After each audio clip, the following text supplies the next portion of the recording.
क्यों फ्रेंड, जब हम किसी में इतनी खूबियां देखकर, इतना सब कुछ देखकर हम अपने रिश्ते की हाँ करते हैं और एक रिश्ते की शुरुआत करते हैं खुशी खुशी, तो ऐसी क्या कारण आ जाते हैं जब हम एक दूसरे को फिर से छोड़ने को तैयार हो जाते हैं। उसमें लाखों कमियां नजर आने लगती हैं, हम उसके साथ एडजस्ट होना नहीं चाहते हैं। तो फ्रेंड, ऐसा हमारे रिश्ते में कहाँ कमी आती है? तो इसी बारे में आज हम बात करते हैं कि हम क्यों किसी को जब हीरा समझ के लाते हैं तो हमें वो क्यों कोयला लगने लगता है। तो अपने पार्टनर को कोयले की खान में से निकला हुआ हीरा बनाकर उसे तराशने की कोशिश करिए, उसे कोयला मत बनने दीजिए। तो इसी टॉपिक पे बात करते हैं फ्रेंड। हेलो फ्रेंड, नमस्कार। सविता शर्मा के ब्लॉग में आप सभी का स्वागत है। उम्मीद करती हूँ कि मेरी यूट्यूब फैमिली बहुत अच्छी होगी, स्वस्थ होगी और मस्त होगी। मैं भी बहुत बढ़िया से हूँ। तो फ्रेंड, फिर हम एक नए टॉपिक को लेकर आ जाए हैं। नया टॉपिक हमारा रहेगा पति पत्नी के रिश्ते का, जो हम अपने आसपास में देखते हैं, हम खुद जीते हैं और उनमें बहुत सारी तकलीफें आती हैं। और आजकल के टाइम में इस रिश्ते को चलाना जितना ये नाजुक है, उतना ही इसे चलाना बहुत मुश्किल होता जा रहा है। क्योंकि इसमें कोई भी एक दूसरे को कोऑपरेट करने को तैयार नहीं है। रिश्ते में वो मजबूती नहीं है जो पहले हुआ करती थी। सब बहुत ज़्यादा प्रैक्टिकल हो गए हैं और इस रिश्ते में भी ये सब प्रैक्टिकल ही हो रहे हैं कि अगर लगता है थोड़ा सा भी कि हमें ये रिश्ता हमें कहीं थोड़ी सी कमी आ रही है, तो हम उस कमी को पूरा करने के बजाय या उसको एडजस्ट करने के बजाय या उसका कोई और सॉल्यूशन निकालने के बजाय हम सीधा सोचते हैं कि इस रिश्ते को ख़त्म कर दिया जाए, तोड़ दिया जाए। और यही एक रीज़न रह गया है क्योंकि लोग बाग आज के टाइम में इतना प्रैक्टिकल हो गए हैं। क्योंकि पहले होता था कि एक टाइम में कि लड़कियां घर संभालती थी और हस्बैंड का काम सिर्फ कमाना होता था, तब ये चीज़ें चल जाती थी क्योंकि दोनों एक दूसरे को कोऑपरेट करते थे। लेकिन आज के टाइम में दोनों ही कमाते हैं और अब वो वाली स्थिति नहीं रही है और लड़कियां कहीं भी एडजस्ट करने को इतना सा भी तैयार नहीं है। अगर वो एडजस्ट करती हैं तो पति उनको समझने को तैयार नहीं है। तो इससे ये होता है कि हमारे रिश्ते बहुत नाजुक हो जाते हैं और वो टूटने की कगार पर आ जाते हैं और इसका लास्ट सॉल्यूशन निकाला जाता है तलाक। तो फ्रेंड, तलाक लेना इतना आसान हो गया है आजकल कि कभी हम इन शब्दों को अगर अपने कानों में सुनते थे तो ये बहुत बड़ी बात लगती थी कि पहले के टाइम में फ्रेंड ये बहुत बड़ी बात हुआ करती थी कि किसी का तलाक हो गया। अब मुझे लगता है बहुत बड़ी बात हो जाती है कि किसी की शादी को इतना टाइम हो गया है, क्योंकि आजकल एक शादी को चलाना बहुत टफ काम हो गया है। क्योंकि एक पहिए के जब एक गाड़ी के दो पहिए हैं और दोनों ही अगर बराबर नहीं है तो उम, बहुत मुश्किल हो जाता है उसे चलाना। क्योंकि ज़िंदगी में ज़रूरतों की और मुसीबतों के खड्डे बहुत हैं और बहुत पहाड़ हैं इस में ज़रूरतों को पूरा करने के लिए। और जब इन खड्डों में गाड़ी गिरती है या पहाड़ चढ़ने लगती है तभी आते हैं रिश्तों में दरार। और सबसे ज़्यादा इसमें कमी आती है तब कि जब कोई एडजस्ट भी कर रहा होता है और उसकी उसमें एक रिश्ते की तरफ से कमी आने लगती है कि कोई एक इंसान रिश्ते को निभा रहा है और दूसरा इंसान उस चीज से बच रहा है, उन जिम्मेदारियों से बच रहा है, उससे दूर जा रहा है, उसको समझ नहीं रहा है। तो एक बंदा उस गाड़ी को कहाँ तक खींचेगा? तो यही चीजें हमें समझनी होंगी कि मुसीबतें, ज़रूरतें, सब चीज़ें चलती हैं। सबसे पहले है अपने एक दूसरे को समझना, एक दूसरे की मन की बातों को जानना, एक दूसरे की ज़रूरतों को समझना और एक दूसरे की रिस्पेक्ट करना। ये सबसे बड़ी और ज़रूरत वाली चीज़ें हैं। जब ये चीज़ें होती हैं तो प्यार अपने आप बढ़ता है।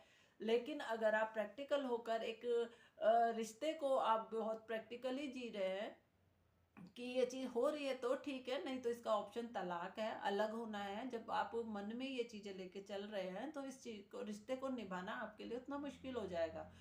क्योंकि उससे भी बड़ी बात आती है कि जब आप रिश्ते को चला नहीं पा रहे और डिसीजन ले नहीं पा रहे और उस बीच में अगर आप के पास बेबी भी आ जाता है तो फिर क्योंकि अगर आप किसी रिश्ते को खुद ही नहीं चला पा रहे, उसमें एक नए रिश्ते को अगर आप जोड़ देते हैं और फिर अगर आप उसके बाद तलाक लेते हैं तो ये सबसे बड़ी दिक्कत आती है उन चीज़ों को जो आप दोनों ने खड़ी करी है, आप दोनों के रिश्ते नहीं बन रहे थे, उस बीच में जब वो बच्चा आता है, तो जब वो पिसता है और उसका जीवन खराब होता है, उसकी उसके जीवन खराब होने का क्या? क्योंकि बच्चे को तो दोनों का प्यार चाहिए, बच्चे के लिए तो दोनों ही माँ-बाप दोनों ही ज़रूरी हैं और दोनों उसकी परवरिश करें, यही बहुत बड़ी बात होती है। खाली पैसे के बल पर आप कहें कि हमने इसे अच्छा स्कूल दे दिया, अच्छा माहौल दे दिया, अच्छा रहने की जगह दे दी, अच्छा खिला रहे हैं, अच्छा पिला रहे हैं, अच्छा घुमा रहे हैं, वो चीज़ें नहीं होती है। एक माँ अगर पाल रही है बच्चे को, तो बच्चे को पिता की ज़रूरत भी होती है, और अगर पिता पाल रहा है तो उसे एक माँ की ज़रूरत भी होती है। और अगर ये दोनों ही साथ नहीं रह रहे, तो उस बच्चे के साथ वाक़ई में बहुत बुरा होता है और उसका भविष्य बिल्कुल बिगड़ जाता है, ये मैंने अपनी आँखों से देखा है। तो फ्रेंड, मैं यही चाहती हूँ कि अगर आप किसी रिश्ते को निभा नहीं पा रहे हैं और आपको कहीं भी लगता है, पहले तो आप ये कोशिश करिए कि उस रिश्ते को अगर आप बनाने जा रहे हैं, तो पहले मन को पक्का करिए कि मुझे वहाँ रहना है, मुझे वहाँ वो इंसान मेरे जीवन में आ रहा है, मैंने उसे जान परख कर ही अपने जीवन में एंट्री दी है। तो उस चीज़ को निभाने की कोशिश करें, क्योंकि वाक़ई में शादी के बाद बहुत दिक्कतें आती हैं, एडजस्ट करने में भी दिक्कत आती है, सबको समझने में दिक्कत आती है, तो इन चीज़ों में लगता है टाइम। तो उस टाइम पीरियड को आप लेकर चलें, लोगों को समझें और बहुत ही प्यार से लोगों को अपने आप में भी समझाने की कोशिश करिए, क्योंकि अगर कोई नहीं समझ रहा है तो आप कोशिश करिए। और रिश्तों को एकदम से तोड़िए मत, बिखेरिए मत। और उसके बाद अगर फ्रेंड बहुत अगर लगता है आपको कि वाकई में नहीं चल पाएगी गाड़ी, अगर फ्रेंड आपको लगता है कि गाड़ी बिल्कुल नहीं चल पाएगी, तभी आप ये डिसीजन लें। और अगर आपके मन में पहले से ही है कि ये नहीं चल पाएगी, तो आप ऐसे किसी रिश्ते को जन्म ना दें जो बाद में आप दोनों की गलतियों के कारण कोई और उसमें ज़िंदगी भर सफ़र करे। इस चीज़ का आप बिल्कुल ध्यान रखिए और कोशिश ये करिए कि आप अपने पहले पार्टनर को समझें, रिश्तों को समझें। और हर जगह दिक्कतें आएँगी, और अगर आप ये कोई भी नया रिश्ता बनाते हैं, किसी से भी बनाते हैं, और घर में भी हमारे कोई रिश्ते होते हैं, हमारे पेरेंट्स ही होते हैं जिन्होंने हमें जन्म दिया होता है, तो कई बार हमारा उनसे भी मनमुटाव हो जाता है, तो वो हम उनको एकदम से छोड़कर कहीं नहीं जाते, हम जितना होता है वहीं रहते हैं, उनके साथ रहते हैं, डाँट भी खाते हैं, प्यार भी पाते हैं, लेकिन उस रिश्ते को ज़िंदगी भर निभाते हैं। जब हम उनके साथ ये रिश्ता निभा सकते हैं, तो शादी के बाद रिश्ते निभाना वैसा ही होता है, कोई अलग से नहीं होता कि उसमें कुछ और भी है। लेकिन हाँ, वो थोड़ा अलग होता है, लेकिन उसको अगर हम कोऑपरेट करें, और हम ही नहीं करें बल्कि अगर आप अपने घर में भी किसी को ला रहे हैं, और तो हर एक बंदे को समझना पड़ेगा, हर कोई किसी के कहने से एकदम से कोई काम नहीं करता, और किसी के उससे किसी और के कहने से भी नहीं चलता। लेकिन हाँ, ये रिश्ते प्यार के भूखे होते हैं, प्यार से ही चल सकते हैं। और आज के टाइम में लड़कियां इतना, मतलब लड़कियों के लिए इतना कहा जाने लग गया है, क्योंकि वाकई में लड़कियां कहीं भी कॉपरेट करने को तैयार नहीं है। अगर आप पढ़े लिखे हैं तो उसको आप बोल्डनेस में घर को तोड़ने के बजाय उसको बोल्ड होकर उस घर को बसाने की सोचिए, अपनी नई ट्रिक लगाइए कि इस घर को मैं कैसे अपना बनाकर आगे गाड़ी को चला सकती हूँ। क्योंकि तलाक लेना फ्रेंड बहुत इजी है, दोनों के लिए आसान है। आजकल तलाक आपको 3 महीने के अंदर हो जाता है, 1 महीने में हो जाता है, आप 15 दिन में ले लीजिए, आप अपना सिग्नेचर करिए, आज से ही अलग हो जाइए। ये रिश्ता इतना अब मजबूत नहीं रह गया कि आपको बहुत लंबे टाइम तक खींचना है। लेकिन अगर हाँ, आप इस रिश्ते को निभाना चाहते हैं और समझना चाहते हैं, तो टाइम लीजिए और इसे बिखरने से उससे बचिए, क्योंकि तलाक लेकर रहना दोनों के लिए बहुत भारी चीज़ है। ज़िंदगी भर अकेले काटना बहुत मुश्किल है, ज़िंदगी इतनी आसान नहीं है जितनी हम सोच लेते हैं। अकेले रहकर आप कमा लेंगे और सब कुछ कर लेंगे, लेकिन एक वो जो मन की शांति होती है, मन का प्यार होता है, अकेलापन होता है, किसी का साथ जो चाहिए होता है, वो आपको नहीं मिलता। और बाहर जब आप समाज के बीच में अकेले रहते हैं, तो 10 तरीके के लोग होते हैं, 10 तरीके के नज़रिए होते हैं। और सबसे बड़ी बात है, अपने अंदर इनसिक्योरिटी रहती है। हमें फिर भी लगता है कहीं ना कहीं, हम जब अकेले बैठ के सोचते हैं, तो हमें लगता है कि कोई हमारा साथ देने वाला हो, हमारे को पूछने वाला हो, प्यार देने वाला हो। तो जब हम उस अकेलेपन में सोचेंगे, उस अकेलेपन को ना आने दें और उससे पहले ही अपने रिश्ते को अगर सुधारेंगे तो बहुत अच्छा रहेगा। और दोनों से ही रिक्वेस्ट है, चाहे आप लड़की हैं चाहे आप लड़के हैं, दोनों से ही रिक्वेस्ट है कि अगर आप ऐसे रिश्ते में बंधने जा रहे हैं या बंध चुके हैं तो कोशिश करिए इन रिश्तों को निभाने की, एक दूसरे को समझने की, अपनी ईगो को छोड़ने की, अ, अपने पार्टनर को समझिए, अपने जो इसको आपने एक दिन समझा था, जाना था, पसंद किया था, हाँ की थी शादी के लिए, एक दो और इतनी खूबियां देखी थी, तो उन खूबियों में अब कमियां मत ढूंढिए, उन खूबियों को तराशिए, उन खूबियों को तराशिए ताकि वो जो कहते हैं ना, कोई उसे हीरा समझ के तराशिए, उसे कोयला मत बनने दीजिए, उससे हाथ गंदे मत करिए, उसे इतना शार्प करिए कि वो शाइन करे, दुनिया देखे उसे, आप उसमें आप लोगों के आगे एक मिसाल बनेगी। हाँ, ये भी है क्योंकि सबसे ज़्यादा ये दिक्कतें आती हैं अरेंज से ज़्यादा लव मैरिज में आती हैं, क्योंकि लव मैरिज में एक तो घर वाले वैसे ही नाराज होते हैं, कोई साथ देता नहीं है, और उसमें जब आपका मन मुटाव हो जाता है तो सारा जीवन बहुत खराब हो जाता है फ्रेंड। और अगर आप जब और सबसे ज्यादा टाइम मुझे लगता है अरेंज मैरिज से ज्यादा सब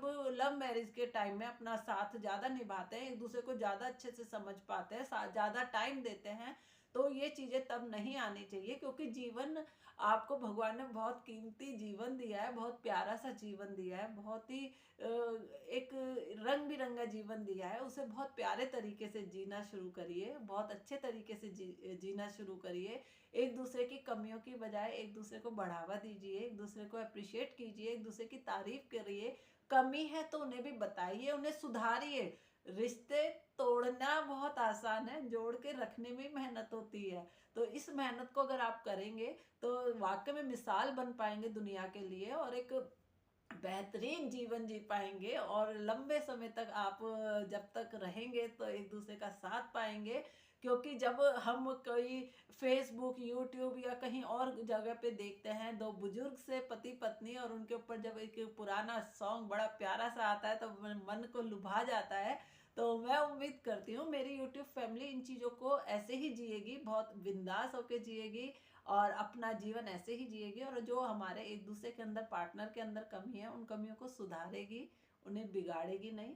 तो फ्रेंड अभी तक के तो फ्रेंड आज के लिए इतना ही, मिलते हैं नए वीडियो में नए टॉपिक के साथ। क्योंकि मुझे जो अपने आसपास नज़र आता है या जो मैं महसूस करती हूँ या जो मुझे इधर उधर पता चलता है उसी बारे में मैं आपसे बात करती हूँ। क्योंकि वीडियो सभी देखते हैं, हो सकता है कोई जाने अनजाने कोई ऐसा इंसान मेरी वीडियो देखे जिसको समझ में आए और वो शायद ये गलती कर रहा हो। और हो सकता है कई बार हमें घर वालों की बातें समझ नहीं आती, हमें रिश्तेदारों की बातें समझ नहीं आती, लेकिन हम कहीं वीडियो देखते हैं या कोई थर्ड पर्सन हमें वो बात कहता है तो हमें समझ में आ जाती है, और हमें लगता है सब जो कह रहे थे वो शायद सही सही है। तो इन इन चीज़ों को फ्रेंड ऐसे भी लेना चाहिए, इसीलिए मैं अपना वीडियो बनाती हूँ कि मेरे फ्रेंड जितने भी बने वो इन चीज़ों से कुछ सीखे, कुछ मेरे उन्हें बेनिफिट हो।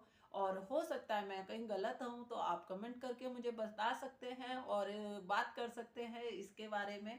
और साथ में इस फ्रेंड अगर कोई नया टॉपिक आपको नज़र आता है, लगता है इस बारे में बात करनी चाहिए, तो भी आप मुझे कमेंट कर सकते हैं। तो अभी के लिए इतना ही, तब तक आप मेरे वीडियो को पूरा वॉच करिए, स्किप मत करिएगा, लाइक शेयर और सब्सक्राइब जरूर करिएगा, ताकि मैं जब भी दूसरी वीडियो इस पर अपलोड करूं आपको तुरंत नोटिफिकेशन मिले और आप उसे वॉच करें और मेरे से कनेक्ट हो, बात करें, मेरे फ्रेंड बने, मेरे यूट्यूब फैमिली का मेंबर बने, और मुझे भी अपनी फैमिली का मेंबर बनाकर अपने लाइक और कमेंट के थ्रू अपना प्यार मुझे देते रहें। तो अब तक के लिए इतना ही फ्रेंड, मिलते हैं नए वीडियो में, तब तक के लिए बाय बाय।